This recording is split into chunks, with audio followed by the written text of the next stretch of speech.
BJP নেতা বাড়িতে আগুন লাগিয়ে পুড়িয়ে দেয় দুষ্কৃতিকারীরা। নিরাপত্তা ভেঙে ভেতরে প্রবেশ করে বিক্ষুব্ধ জনতা। মূল গেট ছাড়াও আশপাশের দেয়াল ভেঙে ও টপকে চলে যায় নারী পুরুষ সবাই। হাজার হাজার মানুষের ভিড়ে নিরাপত্তা দূরে থাক বিজেপির নেতা শুভেন্দু অধিকারীর বাসভবন চেনা দেয়। এ সময় মালামাল লুট করে নিয়ে যায় বিক্ষুব্ধ জনতা। কেউ অসৎ উদ্দেশ্যে, কেউ বা ক্ষোভ ঝাড়েন মালামাল নিয়ে। হামলার অভিযোগ তুলেছেন পশ্চিমবঙ্গ বিজেপির নেতা শুভেন্দু অধিকারী। বিক্ষোভে উত্তাল হয়ে উঠেছে ভারত। লাখ লাখ মুসলমানরা রাস্তায় নেমে বিক্ষোভ করছে। ধর্মীয় সম্পত্তির উপর হস্তক্ষেপের অভিযোগ তুলে প্রধানমন্ত্রী নরেন্দ্র মোদী সহ বিজেপি নেতাদের কুশপুতল দাহ করা হচ্ছে দেশটির বিভিন্ন রাজ্যে। কোথাও কোথাও নেতাদের বাড়ি ঘরেও হামলার। প্রিয় দর্শক, ভারতের শুভেন্দু অধিকারী কুরবানি বন্ধ করে দিয়েছিল। এবার একের পর এক ইসলাম বিদ্বেষী আয়োজন শুরু করে দিয়েছে ভারতে। এবার টুপের মুখে পড়েছেন শুভেন্দু অধিকারী। আজকে এমন কিছু ভিডিও আপনাদেরকে দেখাবো যা অবাক হতে বাধ্য হবেন। তাই একদম না টেনে একটি লাইক করে শেষ পর্যন্ত ভিডিওটি দেখতে থাকুন।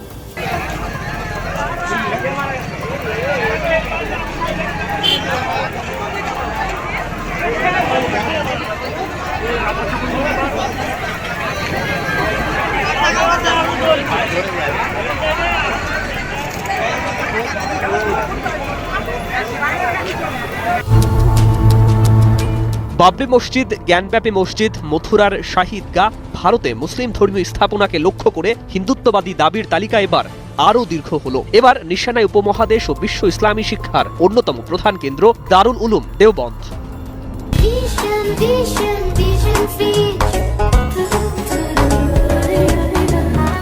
হিন্দু রক্ষা দলের নেতা ললিত শর্মার নেতৃত্বে উত্তরপ্রদেশের সাহারানপুর জেলা সদরে বিক্ষোভ মিছিল হয়েছে এবং জেলা ম্যাজিস্ট্রেট বরাবর স্মারকলিপি জমা দেওয়া হয়েছে। তাদের দাবি, দারুল উলুম দেওবন্দের ক্যাম্পাসের প্রায় 14 ফিট নিচে একটি প্রাচীন শিব মন্দির সমাহিত রয়েছে। বিক্ষোভকারীরা স্লোগান দেয়, দেওবন মে শিব মন্দির লেকে রেহেঙ্গে।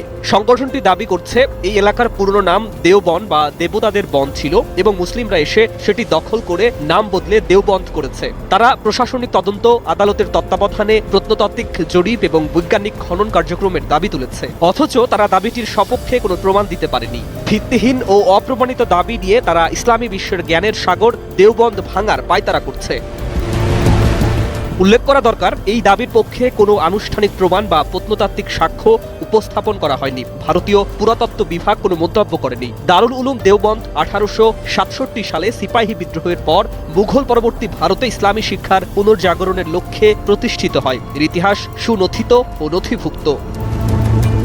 দারুল উলুম দেওবন্দ শুধু একটি মাদ্রাসা নয়, এটি বিশ্বের দ্বিতীয় বৃহত্তম ইসলামী শিক্ষা কেন্দ্র। পবিত্র মক্কার পরেই এটি অন্যতম জ্ঞান কেন্দ্র। 150 বছরেরও বেশি সময় ধরে এটি উপমহাদেশ, দক্ষিণ পূর্ব এশিয়া, আফ্রিকা ও মধ্যপ্রাচ্যে লক্ষাধিক আলেম তৈরি করেছে। বাংলাদেশের কওমি মাদ্রাসা শিক্ষা ধারাও মূলত এই দেওবন্দি ধারা থেকেই উৎসারিত। 2025 সালে আফগানিস্তানের পররাষ্ট্রমন্ত্রী আমির খান মুত্তাকি দেওবন্দ সফর করলে কট্টর ভারতীয় উগ্রবাদী মহলে তীব্র প্রতিক্রিয়া হয়। মাদ্রাসাকে ভারতের দ্বিতীয় নিরাপত্তার জন্য হুমকি হিসাবে চিহ্নিত করার বয়ান তখন থেকেই ক্রমশ জোরালো হয়। মুত্তাকির পরিকল্পিত ছাত্র সমাবেশে ভাষণ ও পরিস্থিতির অবনতির শঙ্কায় বাতিল করতে হয়েছিল। এটি বিচ্ছিন্ন ঘটনা নয়। সম্প্রতি জ্ঞানব্যাপী মসজিদ, শামসি জামা মসজিদ, মথুরার শাহী ঈদগাহ এবং সম্বলের শাহী মসজিদ নিয়েও একই ধরনের দাবি উঠেছে এবং আদালতে মামলা হয়েছে। 1992 সালে বাবরি মসজিদ ধ্বংসের পর থেকে এই প্রক্রিয়া ক্রমশ প্রসারিত হচ্ছে। এবার সেই নিশানায় এমন একটি প্রতিষ্ঠান যার সঙ্গে সারা বিশ্বের কোটি মুসলমানের আবেগ ও বিশ্বাস জড়িত। বিশ্লেষকরা বলছেন, দেওবন্দে এই দাবি তোলার সময়টি কাকতালীয় নয়। পশ্চিমবঙ্গে বিজেপির ক্ষমতারোহণের পর থেকে গোটা উত্তর ভারতে মুসলিম ধর্মীয় ও শিক্ষা স্থাপনার বিরুদ্ধে চাপ বহুগুণ বেড়েছে। তামিল সিনেমার পর্দায় তিনি যখন শত্রুদের ঘায়েল করেন তখন পুরো প্রেক্ষাপট ফেটে পড়ে হাততালিতে।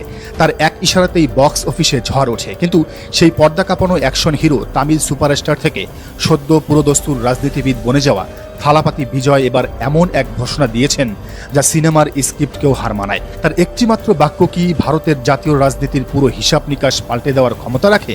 আসন্ন ঈদুল আজহায় প্রকাশ্যে কোরবানি দেওয়ার যে রুদ্ধশ্বাস ঘোষণা তিনি দিয়েছেন তা কেবল একটি ধর্মীয় আচারের অংশ নয়, বরং দিল্লির সাউথ ব্লকের ক্ষমতার অলিন্দে এটি রীতিমতো 9.0 মাত্রার ভূমিকম্পের মতো অনুভূত হচ্ছে।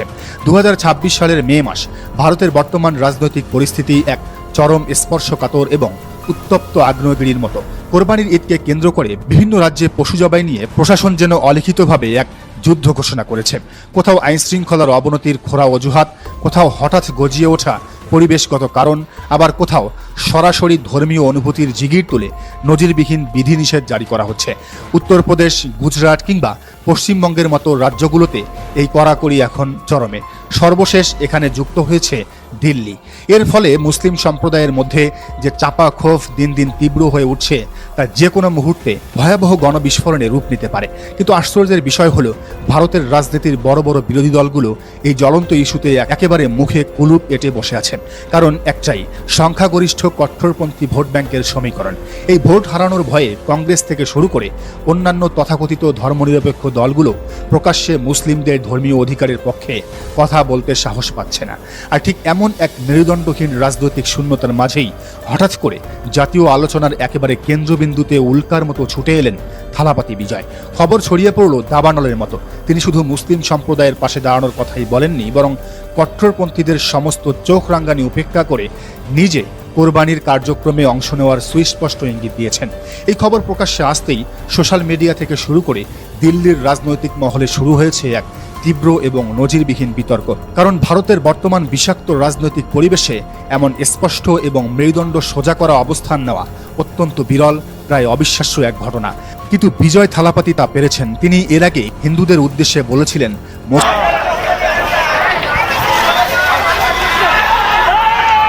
আপনি কি জানেন পৃথিবীর সবচেয়ে দামি গরু কোনটি? সাধারণত আপনি হয়তো 700 থেকে 800 কেজি ওজনের গরু দেখেছেন, কিন্তু আজকের এই ভিডিওতে দেখতে চলেছেন কয়েক হাজার কেজি ওজনের বিশাল বিশাল দানবীয় গরু। পুরো ভিডিওটি একটুও মিস করবেন না, কারণ এই ভিডিওতে এমন কিছু গরু আপনাকে দেখাবো যেগুলো দেখার পর আপনি নিঃসন্দেহে অবাক হয়ে যাবেন। চলুন শুরু করা যাক। ব্রাজিলের এই বিশাল আকারের ষাঁড়কে দেখলেই মানুষ ভয়ে কাঁপতে থাকে। এটিকে সামলানোর জন্য প্রায় 5 থেকে 6 জন মানুষের প্রয়োজন হয়, কারণ এই ষাঁড় রেগে গেলে নিজের মালিককেও ছাড় দেয় না। এর ওজন প্রায় 1900 কেজি। এই ষাঁড় একদিনে 40 থেকে 45 কেজি খাবার খেয়ে ফেলতে পারে। এর বাজার মূল্য 70 লক্ষ টাকা। কোরবানির জন্য এই বিশেষ ষাঁড়টিকে পাকিস্তানে আনা হয়। এর ওজন প্রায় 25 মণ আর এর দাম প্রায় 65 লক্ষ টাকা।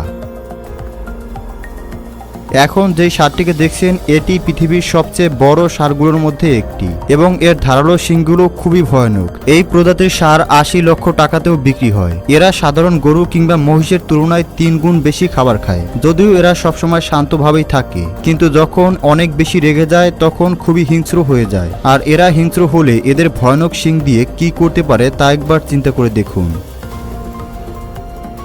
ব্রাজিলের এই ষাঁড় খুবই হিংস্র, আর এই কারণে এদেরকে সব সময় বেঁধে রাখা হয়। এরা এতটা বিশাল আকারের হওয়ার কারণে যেখানে সাধারণত 3 থেকে 4টি ষাঁড় থাকতে পারে, এরা সেখানে একাই থাকে। এরা দেখতে যেমন সুন্দর তেমনি আকর্ষণীয়। এদের খাদ্য তালিকায় বিভিন্ন পুষ্টিকর খাবারের পাশাপাশি ড্রাই ফ্রুট দেওয়া হয়, আর এদের খাবারের পেছনে প্রতিদিন 5 থেকে 10,000 টাকা খরচ হয়।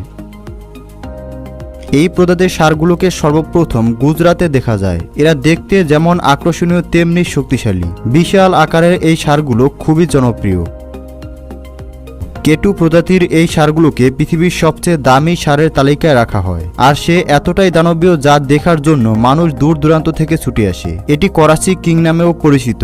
এটি যেমন দানবীয় তেমনি এর দাম শুনলে আপনি অবাক হয়ে যাবেন। এর দাম হাজার কিংবা লক্ষতে সীমাবদ্ধ নয়। এটি প্রায় 1.5 কোটি টাকায় বিক্রি হয়েছে। এই প্রজাতির ষাঁড়ের কথা আর কি বা বলবো। এদের দেখলেই মনে হবে সারাক্ষণ জিম করতে থাকে। এরা কতটা শক্তিশালী তা এদের শরীর দেখেই বোঝা যায়। এরা হাজার বছর যাবৎ বেলজিয়ামে রয়েছে। এদের সামনে সাধারণত 3 থেকে 4টি ষাঁড় কিছুই না। এখন যে ষাঁড় দেখতে চলেছেন, এর দাম শুনলে আপনার মাথা ঘুরে যাবে। 1500 কেজি ওজনের এই বিশাল দানবের নাম ইউরাস, যা পৃথিবীর সবচেয়ে দামি গরুর মধ্যে অন্যতম। আর বর্তমানে তার দাম 9 কোটির চেয়েও বেশি। প্রিয় দর্শক, আপনি ব্যক্তিগতভাবে কি পছন্দ করেন, গরু, মহিষ নাকি উট? অবশ্যই কমেন্টসের মাধ্যমে জানাবেন। ধন্যবাদ। প্রিয় দর্শক, সম্পূর্ণ ভিডিওটি দেখলেন, বুঝতে পেরেছেন ভিডিওটি অত্যন্ত গুরুত্বপূর্ণ। আমরা ব্রেকিং নিউজ, তাজা খবর, আপডেট টপিকগুলাই আপনাদের মাঝে সর্বপ্রথম শেয়ার করে থাকি। তাই এখনই আমাদের চ্যানেলটিকে সাবস্ক্রাইব করে বেল বাটনটি অন করে দিয়ে ভিডিওটি সর্বোচ্চ শেয়ার করে দিন। দেখা হচ্ছে পরবর্তী ভিডিওতে। আসসালামু আলাইকুম ওয়া রাহমাতুল্লাহ।